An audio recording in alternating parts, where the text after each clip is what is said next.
بسم الله الرحمن الرحیم. باب التناؤب فی العلم. دا باب دی چې په علم کې واری مقرر کول. د دې مطلب دا دی کنه چې کله کله د سې چې سړی سره مکمل ټیم نه د علم د پاره نو دوه کسان نو هغه خپل منځ کې د سې واری مقرر کې چې یو ورځ وته کلاس ته ځي التبه علمي خبره اوري سم مسلې مسایل هغه به ته زده کې او زبدا بزې مزه او د ارس سروم او د کار مار بز کوم او به چې تراشنو اته چې څه خبري اوریدلې دي دا ټول خبري برا شماته بوي او بیا به سباله زلار شم نو هغه کلاس کې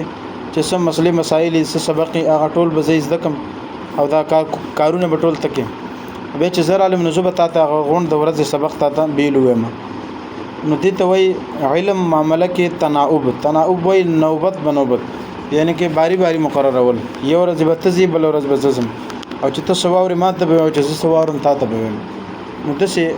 ورځ مقرر کول یا باری مقرر کول دې په باره کې د علم دی. لکه مخکې حدیث مرضی حضرت عمر رضی الله تعالی عنہ او یو بل صحابي انصاری صحابي بنو امیہ ابن زید دا دوه صحابه نو هغه صحابي نو مملکل دي سنو مملکل عتبان بن مالک دا دوه صحابه لکه حضرت عمر رضی الله عنه او عتبان بن مالک الانصاری دا دوه صحابه دی خپل منځ کې مدینه کې دا ځان لا باری باری مقرر کړي چې یو ورځ حضرت عمر رضی الله عنه تلو او بل ورځ به دا صحابي تلو او چې سبا هغه اوریدل دته به ویل چې د به ورته هغه ته به ویل نو دا هغه او خانه بزې مزې چې سو هغه به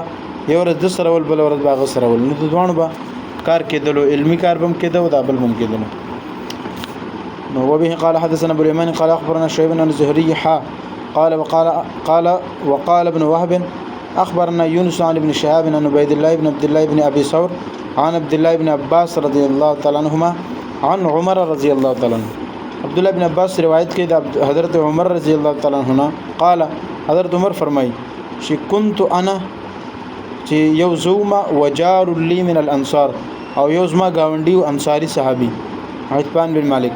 او هغه انصاری صحابي فی بني امیہ ابن زید هغه د بني امیہ بن زید خاندان نو حضرت عمر رضی الله عنه عادي خاندان نو کنه نو دغه شانت د دوه صحابه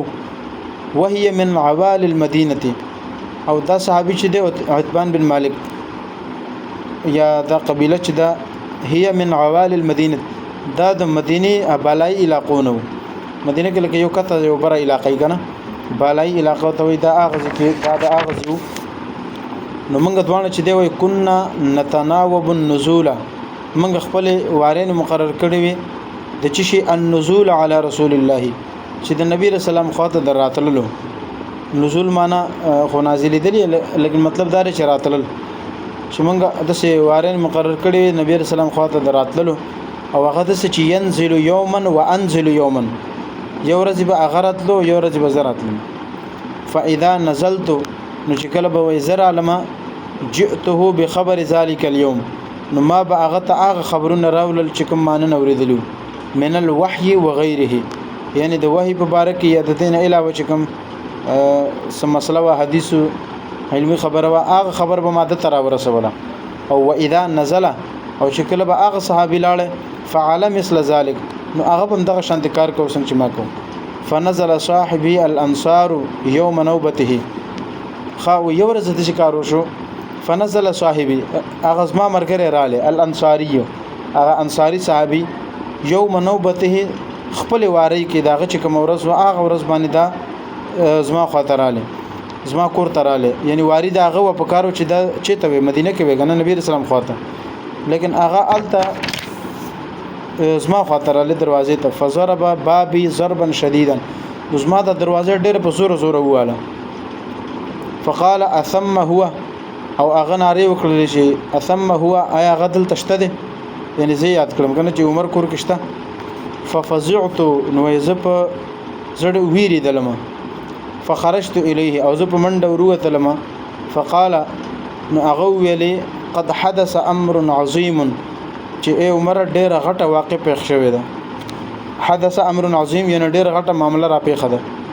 فدخلت على حفصه دا عمر رضی الله عنه نزل لاړ ما حضرت حفصه خواته یعنی مسله دا و چې نبی رسول الله سلام خپل خزې سره ایلا کړی و ایلا پیژنې هغه څلور میاشتې لپاره خواته نه ورتلو قسم لکه دام چې څلور میاشتې ورنشي نو بیا سړی لکه طلاقي کې خزه پکنه نو دا طریقه ده نبی رسول الله سلام دا شانته ایلا کړی و دا معاملې نو صحابه کرام چې ازواج مطهرات دا ټول خپو او حضرت حفصه خواته ورلم نو دی جړلې او نور ازواج مطهرات هم پریشانو نبی رسول الله سلام کور کینو د کور په چت باندې خطه ولته ناستو ځان له نو مال چې دا سم معاملې شوی ده قد حدث امر عظیم ډېر غټه معاملې را پیښه ده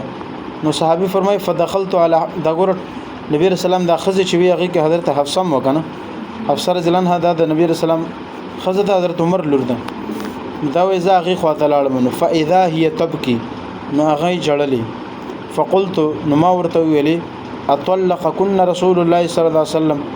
چې ولې جاړې رسول الله صلی الله علیه وسلم تاسو له طلاق نه درکړې قالت هغه ویل چې لا ادري ما ته پته نشته ثم دخلت على النبي صلى الله عليه وسلم نو زبې لاړم نبی رسول الله خواته فقلت او ما ورته ویل چې وانا قائم یعنی په داسې حالت کې چې زه ولاړم او ما ورته ویلې اطلقت نساءك چې پیغمبر ته خپل بیبيانو له خپل خزو له طلاق ورکړي قال لا نبی رسول الله چې نه ما طلاق نه دی ورکړي فقلت نو زه خوشاله شوم یو دم ویلې الله اکبر خوشاله نه مې ویلې الله اکبر نو بارل د سلور مشته اله نبی رسول الله سلام کړي په برچت باندې وخت تر کړو نو دا طلاق نو ځکه صاحب مو چې طلاق نو لیکن شکل ظاهرا شکل هغه وخت کې دا چې اله به خلکو طلاق ګڼل او دا ځینې کارو لکه زهار د زهار به خلکو طلاق ګڼل دی باندې هغه پریشان شو چې غنې طلاق ورکړي دي نو ځکه حضرت عمر ته پوسم کو اخذ تم پته نه نبی رسول الله ویل چې نه ما طلاق نه ورکړي نو خلاصه دار چې دی صحابي د حدیث کې تناؤب فی العلم علم د پاره ورځ مقرر کول دام ثابت دي یو سړی بيخي وزګار نه نو دا طریقه هم کولای شي